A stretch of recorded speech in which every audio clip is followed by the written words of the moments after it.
everyone, welcome to Wool and Spinning. This is episode 26 and my name is Rachel. I can be found pretty much everywhere as Well for Pearls. Happy Canada Day. It is July 1st here in just outside of Vancouver, British Columbia, and I hope that you're enjoying the long weekend for those both in Canada and the US actually, because it's a long weekend in the States as well. This is a process-driven show about hand spinning. It's a weekly vlog. It comes out on Friday mornings usually, and I chat about my process as I spin through my stash. For those of you who are new, thank you so much for joining. There is a Ravelry group and we have lots going on over there, so I encourage you to check it out. If you're wanting a little bit more about me and a little bit more about what I do, check out wellforpearls.com. So today I'm going to talk about something that I'm knitting on that I chatted a little bit about last week, and some spinning projects that are ongoing, and I also have one finished spin. I usually don't talk about finished spins, on the vlog. I save those for podcasts, for blog posts, but I thought that I would mention it today because it was such a fast spin that I started it last week and I finished it this week. So I only talked about it once on the vlog, which was last week, so I will chat about it a little bit tonight. Why don't we talk about my big spin in progress? This is my local crossbreed.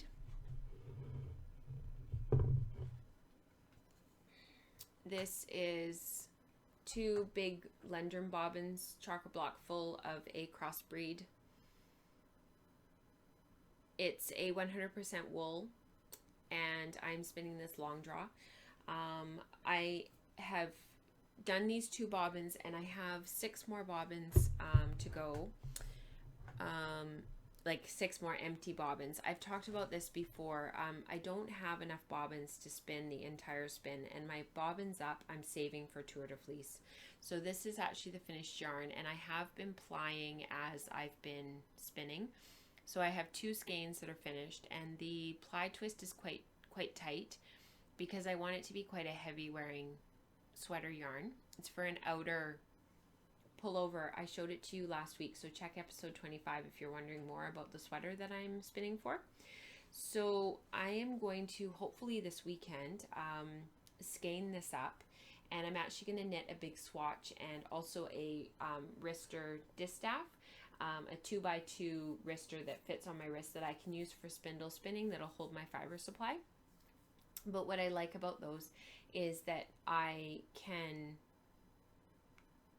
basically evaluate how the yarn wears by tucking the fiber under and wearing and using it while I'm spindle spinning, so it stretches the wrister a little bit, but also over the number of days that I wear it, it gets washed by accident, gets wet, the kids pull on it, I pull it on and off.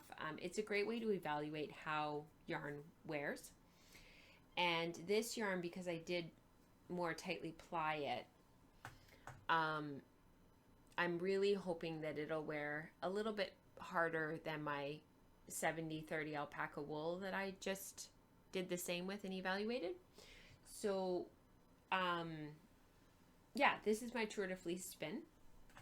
And the reason why I'm working on it now is because I want to get it done to be able to take on our trip.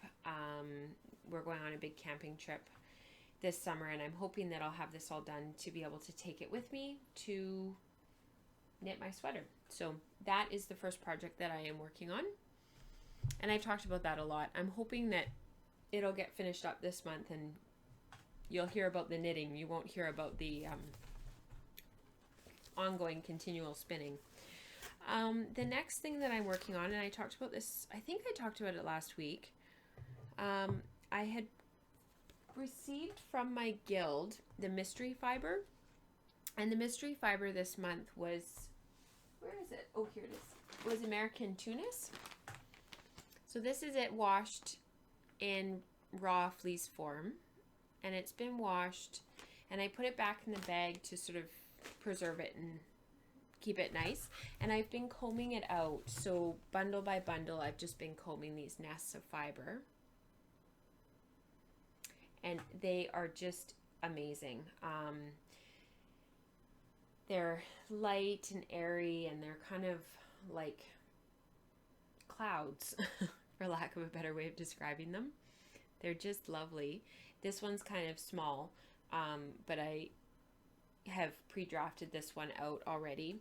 And I've been spinning, I started out by spinning this on my Turkish spindle. So this is the first little ball of singles. But I was finding that it's quite flyaway, and it's not spinning. I just needed more twist. So I actually switched over to my Bosworth midi. This is my midi spindle. So this is 23 grams, I think. And it just gets a little bit more speed and a little bit more twist than my Turtle Maid does. It's just faster. So I switched over to this. This is the beginning of the cop. And it's really going quite well. See if I can get that in focus for you. There we go. Isn't that amazing, those singles? Just beautiful. So I am going to dye this afterwards because I'm really curious to see how the Tunis takes the dye. And I've been spinning it in kind of a funny way because I've been sort of laying the twist up in between my hands and my fiber supply, and then kind of like pulling down. It's kind of an odd, it's hard to show you. But it's kind of an interesting spin, and it's been quite fast. I've been really amazed at how quickly I am blasting through this. So I do still have that whole bag, but I only started this a few days ago, so it's really kind of amazing. And I think this was full of little combed nests, and I'm down to just a couple more, and I'll probably finish those tonight. So that's kind of fun. I'm really enjoying the Bosworth. I really love my Bosworth spindles. I have two, and they're just really lovely spindles. I think I will show you my sweater next.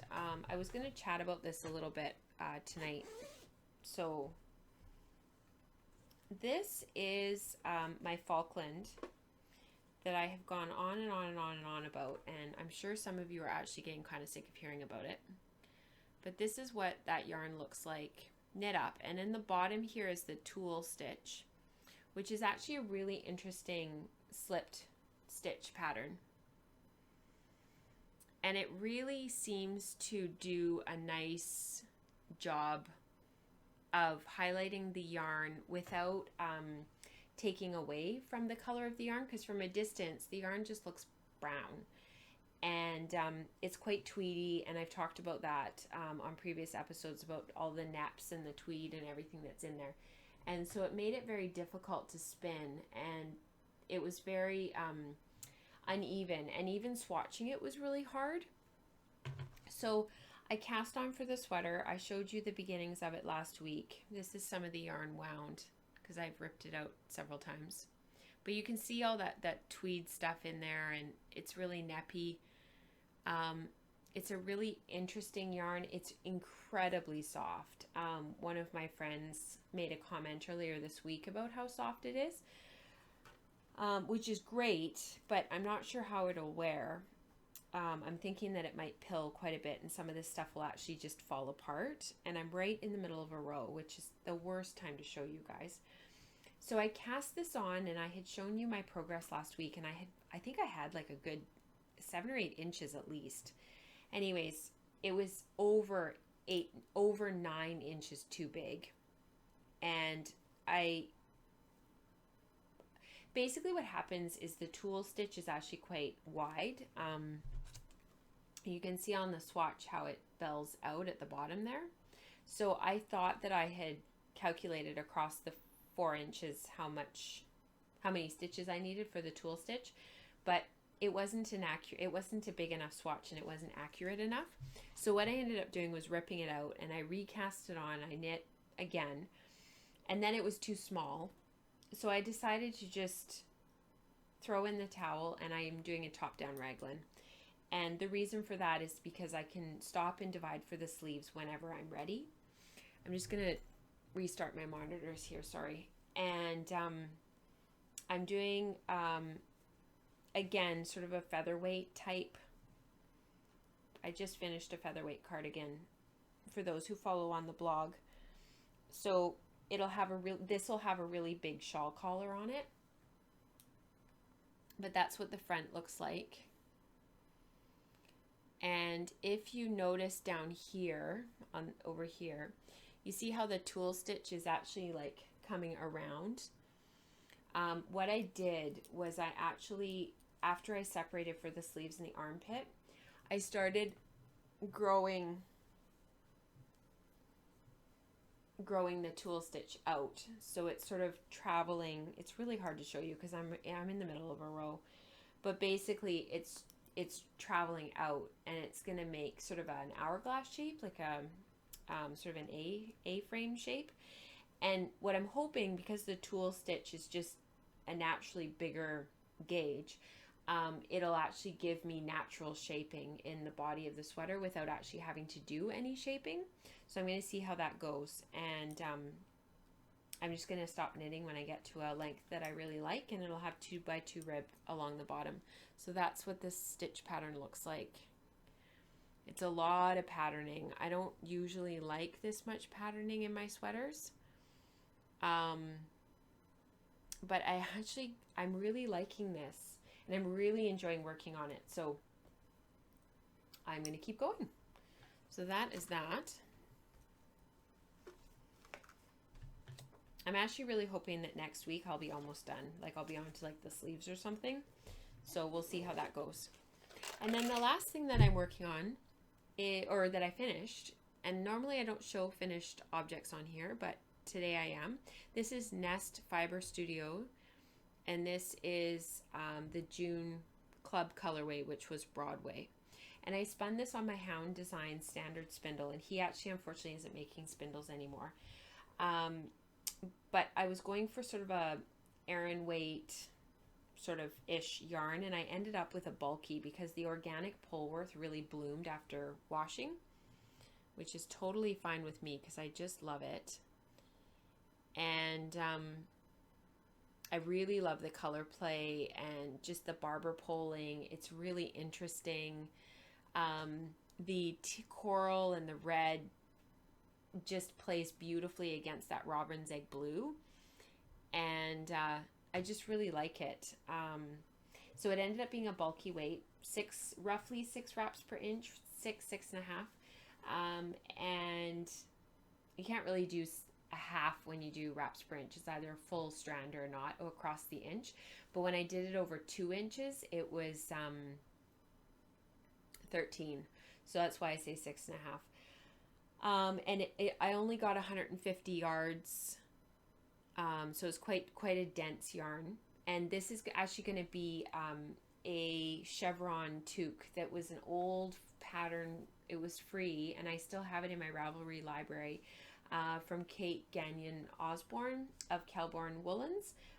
It was a chevron colorwork pattern, and I have some undyed organic Polworth in my stash.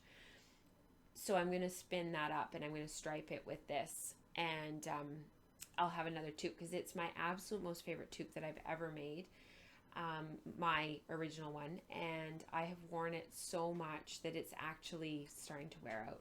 So that's it. It's going to be done. So that's it there. Nora's coming in to visit. So I'm going to say goodbye. Thank you to everyone who has supported me on Patreon over the last several weeks. We have filled up Fiber Club for July of 2016, so that's just amazing. Thank you so much. We also reached the milestone for breed studies to start, so that is starting today, July 1st. So those of you who are Patreon supporters, watch your email, and we will be starting that right away. So thank you so much to everybody for the support, and I'll chat with you soon. Bye, guys.